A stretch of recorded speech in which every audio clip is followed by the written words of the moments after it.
Hey guys, it's Woody the Unexceptional Gamer, and this commentary is not about the gameplay. Instead, it's about Black Ops 2 and their new matchmaking system. So here's the deal. The matchmaking system for like all the CODs we've had to date have really been about your connection. They've really been trying to find people who are near you so that your bullets register as well as possible, so that your gameplay experience is as fair as possible. That's what Call of Duty matchmaking has mostly been about up until now. There's a little bit of skill-based stuff in there. Like everybody's sort of noticed that if you get that like private noob in COD 4 to be the lobby leader, like the host that joins you all into the game, that you get weaker opponents than if you have your 10th prestige studly friend do it.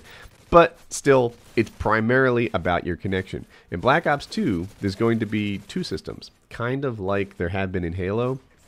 And one of them is going to be, the one that we know and love about, your connection and a little bit about your skill. But the other one's going to be totally about your skill. Let's talk about that because it's the new one. Halo has a comparable system, and in Halo, it's based on wins. They don't really care about kills and deaths. They don't care about very much except wins. It's at the core of the thing, and it's probably a pretty good way to measure the skill of a player.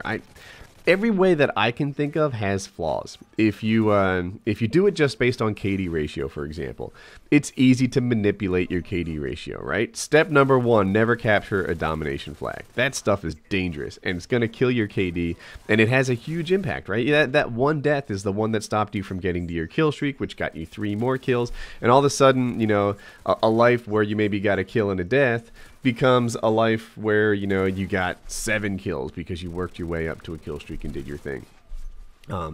So yeah, stay to the edges of the map, use cover, camp, things like that will manipulate your kill streak up all the time. And so KD ratio is not a perfect way to measure a player. Win-loss ratio is what they've done traditionally, right? That's what they do in Halo. They sit there and they make everybody try hard and they try and win and lose and stuff. The only challenge with win-loss is that a lot of it has to do with whether or not you play with a team, right? Guys that play with a team all the time sometimes have like a 7 win-loss ratio. But guys that never play with a team, or guys that quit games a lot, they have very low win-loss ratios, and they'll never have a high skill. Still, it's easy to poke holes and stuff. It's hard to come up with a solution in which no holes can be poked. So since I haven't done that, I won't nail into the wall on the skill ranking. I assume the way to get it, though, is to put together a team, to learn to work together in a team the same way that you might in game battles, and then go into the ranked matches. So the way it's expected to work is before games, you'll choose whether or not you want to be in a ranked match or kind of a social match. And the social matches are the ones that we've always seen before, and the ranked ones are the ones that have a bearing on your rank.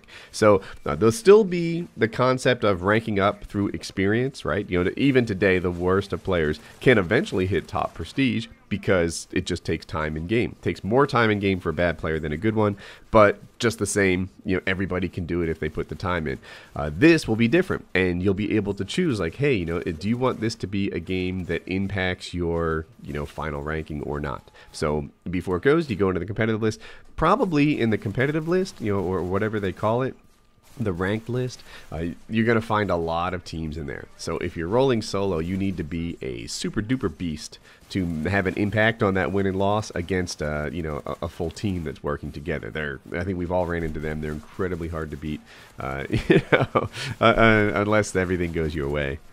So yeah, kind of a cool thing. There'll be a second playlist, and in it we'll be able to put our try-hard pants on and see how we really stack up against other people wearing their try-hard pants. So that'll be a good thing. I don't know if you guys, for those of you that roll with teams all the time and have your 5 good friends that you play with constantly, then it can get a little bit boring to just pub stomp night after night after night after night. It can also be fun, to feel like you're the best guy on earth, but this will be a chance for you to test your mettle, and it should be a cool thing and a nice addition to the game. My prediction is that it's not wildly popular. It's a little bit like hardcore mode, and COD guys just stick to their pub slaying ways. But we'll see. We'll also see what kind of impact it has on the YouTube team, on the YouTube commentators, and how people evaluate their skill based on this, or if they care. Alright, if you're still here, perhaps this video earned your like. If you're new around here, you click on the top blue box and subscribe to see more. 2 videos you may have missed. The left one is Chaos Mode Explained. It's the new game mode that you just saw me play. And the right one is my Broken Hand update. And by the way, in your comments, if you say so-and-so got a higher score in some map than me, yeah, of course he freaking got a higher score. Does he have a broken hand?